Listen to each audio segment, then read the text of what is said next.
مش كل الدبابيس بتتسلق وتتقلي زيها زي كنتاكي. تعالي بقى هقولك على وصفة للوراك لو انت بتعملي رجيم هتنفعك جدا. كملي معايا الفيديو بس دوسي اعجاب وانت ماشيه، وما تنسيش المتابعه.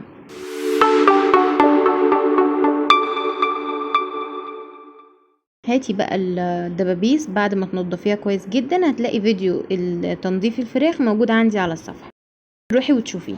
نبدأ بقى نفتح في الدبابيس كده فتحات بالطول علشان نوصل للعظم، وكمان التتبيلة توصل لكل حتة في الوراك او الدبابيس. ممكن تستخدمي الوصفة دي للفراخ كلها بصفة عامة يعني، بس انا استخدمت دبابيس علشان تبقى سريعة معايا في السوا.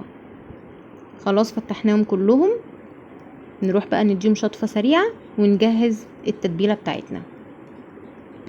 في طبق هتحطي ملح، فلفل اسود، بابريكا، معلقة صغيرة شطة ودي اختيارية، توم باودر، بصل باودر، بهارات فراخ، ومعلقة صلصة طماطم، وشوية مية صغيرين، ورشة زيت زيتون علشان تدينا تلميعة.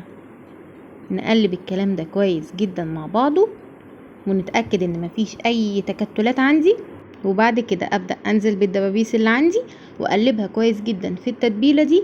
وممكن كمان اسيبها في التلاجة الليل كله لو انا حابة، بس ما اشتغلش بيها اقل من ساعة في التتبيلة موجودة، تمام، علشان اضمن ان التتبيلة دخلت لكل حتة في الدبابيس والدبابيس شربت منها كويس جدا.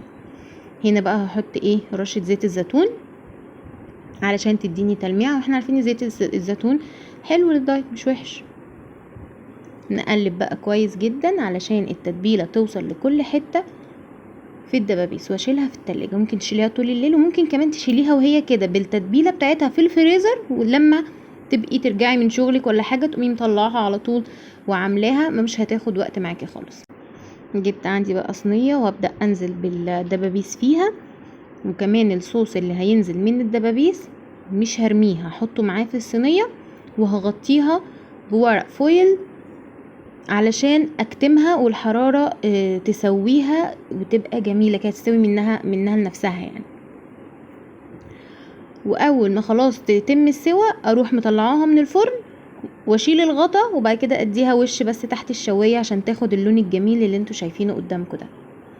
طريقة جميلة جدا وسهلة وبسيطة، وكمان في الرجيم فظيعة. وعايزة اقولكم على حاجة، جربوا تاكلوا الملوخية من غير ما تطشوها، فظيعة جدا من غير اي دهون فيها، طعمها تحفة.